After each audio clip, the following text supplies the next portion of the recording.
जय हिंद सब लोगों को। देखिए, हम सब का जो एक सपना था कि कैसे यूपीएससी जैसे बड़े सिलेबस को कैसे उसे पूरा किया जाए और गांव गांव तक के बच्चों को भारत के सबसे बेहतरीन शिक्षकों से शिक्षा दिलाई जाए। इसी क्रम में जो हमारा पिछले 6 महीने से हमारा जो पूरी तैयारी चल रही थी कि कैसे इस शिक्षा को गांव के बच्चों को ये ताकि एहसास हो, उनको लगे कि नहीं, शिक्षा इतना बेहतरीन हो सकता है और पढ़ाई भी इतनी इंटरेस्टेड हो सकती है। इसके लिए उसने बेहतरीन शिक्षक की भी जरूरत होती है। 6 महीने से हम सर को तलाश रहे थे ऐसे शिक्षक को। आपको ही पता है कि हीरा ढूंढने में कितना टाइम लगता है यहाँ पर। और कई लड़कों का कहना, सर इतना टाइम क्यों लग रहा है? तो भैया, झोपड़ी बनाने में टाइम नहीं लगती है, महल बनाने में सबको समय लगता है। तो इसी क्रम में हमें चाहिए थे इतिहास के एकदम बेहतरीन से बेहतरीन, भारत के सबसे बेहतरीन शिक्षक की कड़ी में हम आधुनिक भारत के सुकरात के पास आ गए हैं। आज आप लोगों को रूबरू कराते हैं मणिकांत सर के, जो किसी भी परिचय के मोहताज नहीं है और इनके पढ़ाने का तरीका लाजवाब है। पढ़ने के बाद लड़कों को फील होने लगता है कि नहीं, अब तो हमारा सिलेक्शन पक्का होने वाला है। तो भारत के सबसे बेहतरीन शिक्षक से पढ़ने का आपको मौका मिल रहा है और हम खुद गौरवान्वित महसूस कर रहे हैं कि आधुनिक भारत के सुकरात के साथ आज हमें यहां मौका मिल रहा है। आप लोगों को भी यह मौका मिलेगा और आप लोग समझेंगे कि कैसे भारत का अब निर्माण होगा। क्योंकि जो विशाल अखंड भारत की जो परिकल्पना थी, वो जैसे हमारा उस समय अखंड भारत चाणक्य जैसे विद्वानों से बना था, उसी तरह अब हमें आगे बढ़ना पड़ेगा हम सब लोग को। उस समय एक चंद्रगुप्त मौर्य ने देश को जोड़ा था, लेकिन आज हजारों चंद्रगुप्त मौर्य की जरूरत पड़ेगी। और इसी सिलसिले में इतिहास पढ़ाने के साथ साथ इतिहास रचने वाले मणिकांत सर से आप रूबरू हुइए और समझिए कि कैसे कैसे आगे चीजें चलेंगी। Sir, thank you very much Khan साहब। पहली बात तो मैं खान साहब को बहुत बहुत इस बात के लिए धन्यवाद और ज्ञापित करना चाहूँगा कि इन्होंने इतना बड़ा मिशन शुरू किया है। और मैं अपने स्टूडेंट्स को इस बात का भी जवाब देना चाहूँगा क्योंकि काफ़ी क्यूरियोसिटी उनको होगी। कई बच्चे साइट पर भी लिखते हैं कि सर बहुत खुशी हुई कि आप इस मिशन से जुड़े हुए, जैसे खान साहब ने आपको अखंड भारत कहा। मैं आपको इस बात का अभी मैं आपके साथ कुछ शेयर करना चाहता हूँ क्योंकि मैं स्टूडेंट्स, मेरा अपना मानना है और जो खान साहब का भी मैं देख रहा हूँ, इनका भी यह प्रिंसिपल रहा है कि मैनेजमेंट और स्टूडेंट्स के बीच, टीचर्स और स्टूडेंट्स के बीच कंप्लीट ट्रांसपेरेंसी होनी चाहिए। तो मैं पहले आपको बताऊं कि मैंने क्यों खान साहब के इस मिशन में शामिल होना स्वीकार किया। इन्होंने पहली बात जब कही तो मुझे काफ़ी इंप्रेसिव लगा। इन्होंने कहा कि देखिए, ये कोर्स नहीं है, ये मिशन है। ऐसा मिशन जिसको हम पूरे भारतवर्ष में फैलाना चाहते हैं। और ये पिछले 20 ईयर से मैं सोच रहा था। अब देखिए, इन्होंने एक बात कही तो मेरे रोंगटे खड़े हो गए क्योंकि मैंने आज तक कभी इस पर सोचा भी नहीं था। मैं पिछले 30 वर्षों से इस फील्ड में हूँ।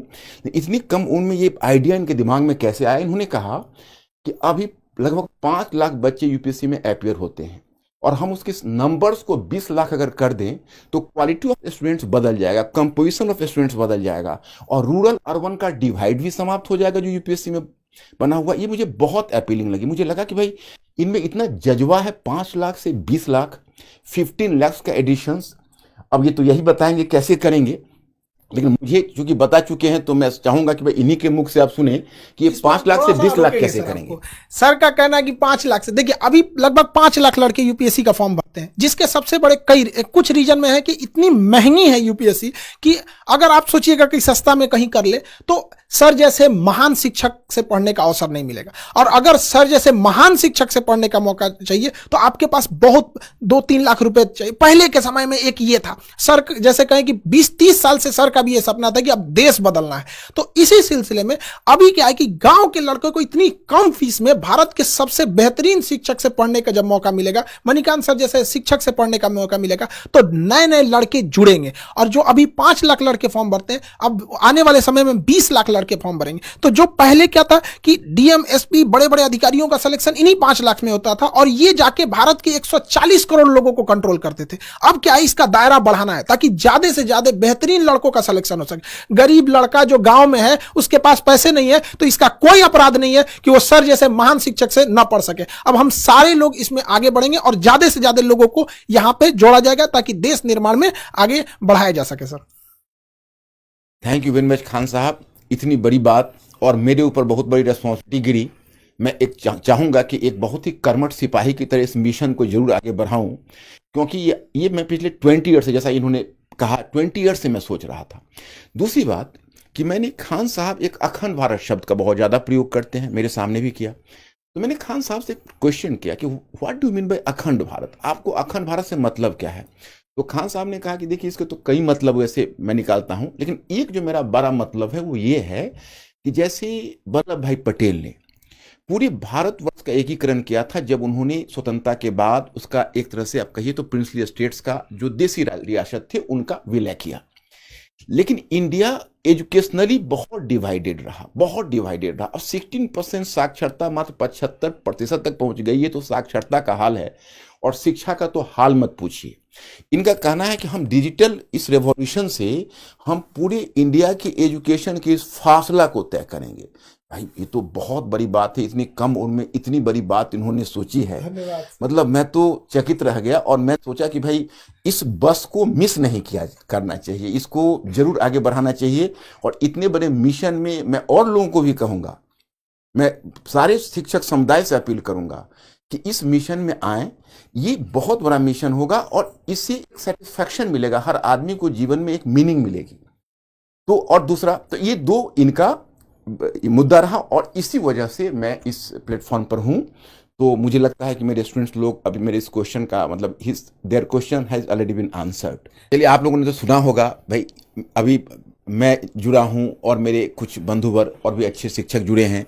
मेरा विश्वास है, और जब मैं इनकी आंखों में देखता हूं तो मेरा विश्वास और भी बढ़ जाता है, क्योंकि मैंने इतना ऑप्टिमिस्टिक इंसान अपने लाइफ में बहुत कम देखा है। ये पूरे भारतवर्ष के संदर्भ में बोलते हैं, यही अपने आप में आज तक मैं कभी ये शब्द के लिए हिम्मत नहीं जुटा पाया था, लेकिन आप इनके साथ मिशन से जुड़कर मैं भी अब हिम्मत जुटा पा रहा हूँ। सर आप लोगों की बहुत जरूरत है देश को, देश को बहुत ज्यादा जरूरत है, समाज की अंतिम पीढ़ियों को। और हम इतना विश्वास दिलाते हैं कि आप लोगों को ना एक इतिहास पढ़ने के साथ साथ इतिहास रचने का मौका मिलेगा। और सर यही बच्चे निकलेंगे और बदलेंगे। कि कभी कहा जाता है कि हिंदी मीडियम के लड़कों का रिजल्ट नहीं हो रहा है, ये बड़ा चीज है। अरे हिंदी मीडियम के लड़कों को आपने मौका कहां दिया? वहां पर गरीब बच्चा जो गांव के सड़कों पे घूम रहा है, तो ऐसा थोड़ी है कि उसके पास योग्यता नहीं है, अरे उसके पास पैसे नहीं है। अब कोई बाधा नहीं आएगी सर। लड़कों का तो कई लड़कों का कहना है कि सर आ गया, अब हम तो कोई किला उखाड़ देंगे। देखिए खान साहब ने दो बातों को मैं कहना चाहूंगा। खान साहब का एक मुझे प्लान बहुत अच्छा लगा, जैसे एक हिंदी मीडियम तो रहेगा, लेकिन मैंने एक देखा खान साहब कि हिंदी मीडियम में जो बच्चे होते हैं उनके मन में कहीं ना कहीं अंग्रेजी के लिए एक ऐंठन होती है। और आप ग्रामीण क्षेत्रों में ऐसा देखेंगे कि इंग्लिश लोग लिख लेते हैं लेकिन इंग्लिश बोल नहीं पाते हैं। आप गौर करके देखेंगे, इंग्लिश समझ लेते हैं लेकिन इंग्लिश में अगर उनको एक्सप्रेस करने के लिए कहा जाता है तो दिक्कत होती है। तो वैसे लोग जो इंग्लिश लिख सकते हैं, आज की तारीख में जब इंटरव्यू में भी उनके पास चॉइस है कि हिंदी इंग्लिश किसी में डिलीवर कर सकते हैं, और अगर वो इंग्लिश लिखने की स्थिति में है तो उनको शिक्षा देने के लिए आपने जो इंग्लिश वाला आइडिया दिया है ये बहुत अच्छा। इन्होंने 3 स्टेज में लाया है, एक कहा है हिंदी मीडियम, दूसरा इंग्लिश, और तीसरा इंग्लिश, प्योर इंग्लिश, ताकि वैसे बच्चे जो प्योर इंग्लिश वाले हैं साउथ इंडिया, क्योंकि जब अखंड भारत को करना है तो अगर आप केवल हिंदी में रहेंगे तो खंडित भारत हो जाएगा। तो उसको अखंड भारत करने के लिए आपको गैर हिंदी प्रदेश में भी जाना पड़ेगा। तो ये भी एक लॉन्ग टर्म प्लान है। और इस संदर्भ में अब आप कुछ कहना चाहेंगे? तो सर एक चीज हम जरूर पूछना चाहेंगे सर कि ये आपके जो पढ़ाने का एक नया यूनिक मेथड जो है, इतिहास को इतिहास तक सीमित न रख के उसे वर्तमान परिदृश्य से जोड़ना, उसे भौगोलिक दृष्टि से जोड़ना, अंतर्राष्ट्रीय संबंधों में ऐतिहासिक घटनाओं का क्या असर पड़ा उस सब चीजों को जोड़ना। जैसे एक छोटा सा एग्जाम्पल के तौर पर चाइना जो है जापान के प्रति इतना ज्यादा एग्रेसिव क्यों है? लोगों को तो दिख रहा है, सबको दिख रहा है कि चाइना जापान के प्रति स्पेशली बहुत एग्रेसिव है, लेकिन वो इतिहास की उस घटना को नहीं देख रहे हैं कि जापान द्वारा मंचूरिया पर क्या हुआ था। तो ये जो चीजें आप जोड़ते हैं ना, ये लड़कों के लिए बहुत बेहतरीन साबित होगा। सर इसके लिए थोड़ा सा बताइए कि लड़कों में ये भी क्यूरियोसिटी रहती है कि सर हमसे तो कह रहे थे कि आप पहले क्यों नहीं लाए, जो लड़के थे कि सर हमको भी ये मौका मिला रहा था। तो सर ये जरूर बताइए वो यूनिक तरीका से। अब माय स्टूडेंट्स, अब इसमें मैं जो खान साहब ने जो क्वेश्चन किया है उसमें मैं एक चीज इसमें और भी जोड़ना चाहूंगा, फिर मैं इसका भी रिप्लाई कर रहा हूं। मैंने खान साहब से पहला क्वेश्चन किया था, इन्होंने जब अपनी फी को 7500 रखी, मैंने कहा कि खान साहब कहीं आपका ध्यान क्वांटिटी पर ही तो नहीं है, क्वालिटी कहीं ऐसा तो नहीं कि क्वालिटी के साथ कोई कॉम्प्रोमाइज होगा, क्योंकि क्वालिटी के मामले में मैं बहुत ज्यादा सेंसिटिव रहा हूं। सर यहाँ हम आपको रोकेंगे यहाँ पर। एक बात बताइए, लड़के लोग जहाँ पे सर खड़े रहेंगे वहां पे क्वालिटी के बारे में अगर कोई डाउट कर रहा है तो फिर उसको एक बार पुनर्विचार करना चाहिए कि वो किस दुनिया में जी रहा है सर। तो आपका रहना एक इतने बड़े चीजों का बनना ही अपने आप में इस बात का प्रमाण है कि क्वालिटी तो बेस्ट रहेगी, बेस्ट में भी सबसे बेस्ट, कि लड़कों को लगने लगेगी पढ़ने के बाद मेरा तो हो ही जाएगा सर। यही इनका जो ये उत्तर था मेरे बहुत सेटिस्फैक्टरी लगा। इन्होंने उस वक्त इन्होंने हमसे एक सवाल किया, कहा कि अच्छा ये बताइए सर, आपका जो method of teaching of history है वो यूनिक कैसे है? तो मैंने इनको जवाब दिया कि देखिए, मैंने इसमें कोई यूनिक, लोग इसलिए मानते हैं कि एनसीईआरटी पुस्तक के इंस्ट्रक्शन को नहीं समझ पा रहे हैं। एनसीईआरटी पुस्तक में जो क्लास 6 से लेकर 12 तक आप जाएंगे, एक प्रीफेस का पेज होता है, उसमें एक स्पष्ट क्लियर कट एक इंस्ट्रक्शन है। उसमें यह है कि पहला कि देखिए, आप मतलब you have to discourage the rote learning among students and try to activate their pattern of thinking. मतलब स्टूडेंट्स में आप सोचने की प्रवृत्ति को विकसित करिए और रटने की प्रवृत्ति को हतोत्साहित करिए। वो तब संभव है कि जैसा कि अभी खान साहब ने कहा कि जापान और अगर चाइना का वर्तमान कॉन्फ्लिक्ट है तो उसको हम अतीत में ले जाएं, अतीत को वर्तमान में लाएं, तो बच्चों में स्वयं एक्टिवेट हो जाता है सोचने की प्रवृत्ति। दूसरी बात क्या है कि आपके एनसीईआरटी में लिखा हुआ है कि विभिन्न विषयों के बीच के दीवारों को तोड़कर एक अंतर अनुशासनात्मक दृष्टिकोण विकसित करिए। वही मैं करता हूं।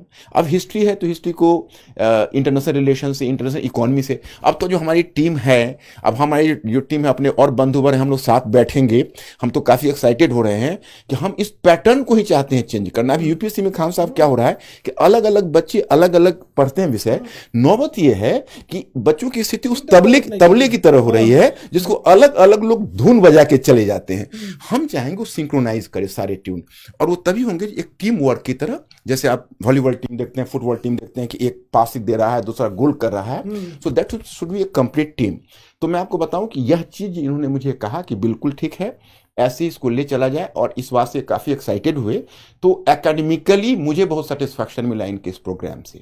और बाकी तो आपको खान साहब बताएंगे। एक चीज लड़कों से कहेंगे, देखो भाई, सर के मुस्कुराहट पे मत चले जाना। यहाँ पे जितने लोग हम लोग सेलेक्ट करेंगे ना, देखिए हम लोग का एक प्लान है कि लड़के जो हैं, जब आप क्लास करेंगे तो उसमें ऑटोमेशन इतना लेवल रहेगा कि वो आपका खुद चेक कर लेगा कि आप कितने लेवल पे हैं, कितना मेहनत कर रहे हैं।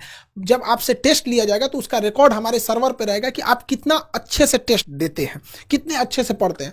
और हम लोगों की जो सिलेक्शन टीम है, अगर सेलेक्ट कर लेगी कि नहीं अब आपको व्यक्तिगत रूप से अगर और मेहनत कर दिया जाए तो आपका सिलेक्शन पक्का होगा, तो आपको गांव से हम लोग की पूरी संस्था, ऑर्गेनाइजेशन आपको वहां पे यहाँ दिल्ली लाएगी, और उन लड़कों को स्पेशली पढ़ाया जाएगा। और जिन लड़के सर के आएंगे ना ये सर के अंडर में, तो सर अभी भले मुस्कुरा के आपको बता रहे हैं, लेकिन जब पढ़ाने के टाइम पे उतरते हैं ना सर, तो लड़कों को इस तरह से, जिस तरह गन्ना का रस कैसे निचोड़ लिया जाता है वैसे निचोड़ लिया जाता है। हमसे कह रहे थे कि खान साहब, लड़कों को बस खाने के लिए और सोने के लिए छूट देना है, अब बाकी यहीं ले आके पढ़ना है, तब जाके भारत बदलेगा। तो याद रखिए, वो कमर कस लीजिएगा, ऐसे मेहनत करने वाले हैं। यहाँ सर बहुत आराम से कर रहे हैं, लेकिन जब सर पढ़ाने उतरते हैं ना, पूरी टीम हिल जाती है यहाँ पे। इसलिए आप लोग का क्या हाल होगा, इसलिए आप रेडी रहिएगा। और ये जरूरी भी है। अब मजाक, यूपीएससी मजाक की चीज नहीं है यहाँ पर। हम लोगों का जो सपना है इतना बड़ा, इतने भारत के सबसे बड़े बड़े शिक्षक जो भी भारत में हैं, जैसे सर ने कहा कि और भी हमारे साथ जुड़ते रहेंगे लोग, सब लोग, तो आप लोगों को इसमें कोई दिक्कत नहीं आएगी। बाकी सर तो हैं आप लोग के लिए, आपको अतीत में लेके जाके आपको इतिहास पढ़ाएंगे। डियर स्टूडेंट्स, मैं आप फिर एक बार अपील करना चाहूँगा, आप लोग डरना मत बिल्कुल। खान साहब ने थोड़ा सा ज़्यादा कर दिया। एक्चुअली है ऐसा कि थोड़ा डिसिप्लिन तो आवश्यक है। दूसरी बात है कि आप हमारे एजुकेशन सिस्टम तो आप देख ही रहे हो, आप लोग उसके प्रोडक्ट हो, और यूपीएससी में बड़ा लंबा गैप है, तो मेहनत तो करनी पड़ेगी। मेहनत में हम इतना ख्याल जरूर रखेंगे, पहले आपको विषय में इंटरेस्ट हो। सारे विषयों में हमारी पूरी टीम इस बात का ख्याल रखेगी कि पूरे विषय में इंटरेस्ट हो, और विषय में एक बार इंटरेस्ट जग जाए तो फिर हम आपको मेहनत कराएंगे, तो वो मेहनत आपको प्रेशर नहीं लगेगा। You will enjoy the classes. I am confident about the fact. तो आप बस इस बात का तैयारी रखिए। और दूसरी बात यह है कि अभी बहुत सारे प्रोग्राम हमारे पास है, मतलब बहुत सारी योजना है। इनके साथ हमने बैठ के खान साहब से बहुत चीज़ें डिस्कस की हुई है, अभी इम्प्लीमेंटेशन के प्रोसेस में है। मैं इनका जब गया हेडक्वार्टर जहाँ पर इन्होंने बनाया हुआ है, तो इतना बढ़िया इंफ्रास्ट्रक्चर इन्होंने बनाया हुआ है, और इतनी बड़ी तैयारी देखकर मैं दंग रह गया। मैं अचानक से कोई ये निर्णय नहीं लिया मैंने। इनकी तैयारी बहुत है, लेकिन वो 2-10 मिनट में समझाना मुश्किल है। एक बार इसको अनफोल्ड होने दीजिए, फिर धीरे धीरे मैं अपना प्रोग्राम आपको बताता रहूंगा कि कैसे कैसे हम ये करेंगे। जब इंडिया को ही बदलने की बात है तो मैसिव स्केल पर तो काम करना ही पड़ेगा। बाकी खान साहब। सर आपका हम बहुत दिल से आभारी हैं। आप इस भारत को बदलने में एक महत्वपूर्ण सेनापति के रूप में अपनी भूमिका निभा रहे हैं। और देशवासियों को भी हम कहना चाहेंगे बाबू कि जिन लड़कों को ऐसे गांव में बैलगाड़ी पर जीवन बिता दिए, अपने गांव का सर लड़का मेहनत करके, एक हमारे यहाँ लड़का आया था सर पढ़ने, वो नदी से बालू निकाल के भरता था और उस पैसे से फीस देता था। हम कहे कि भैया ये फीस लेके हम भगवान को क्या मुंह दिखाएंगे, तुम सफल हो जाओ, यही मेरा सबसे बड़ा फीस है। तो जो लड़के इन बैलगाड़ी पे जीवन बिता दिए ना, हम आप बच्चों को कहते हैं मन लगा के पढ़ाई कीजिए। आपके माँ बाप को हम इस एम्बेसडर में ना घुमा दिए, हम लोग का ये सपना है, तब आप कहिएगा। अब वो गया जमाना, अब राजा का बेटा राजा नहीं बनेगा, राजा वही बनेगा जो उसका काबिल होगा, हकदार होगा। अब इस अखंड भारत के निर्माण में आप सब लोग लगे रहिए और आने वाली पीढ़ियों को यह बताइएगा कि जब यह भारत को बदला जा रहा था तो उस कड़ी में हम लोग भी शामिल थे।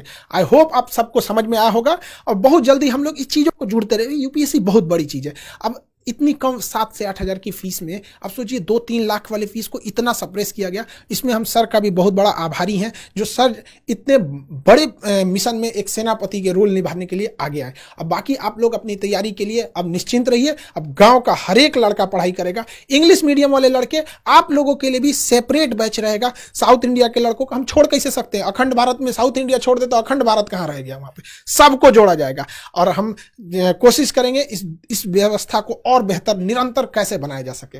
आई होप आप समझे होंगे। मिलेंगे नेक्स्ट क्लास में। जय हिंद।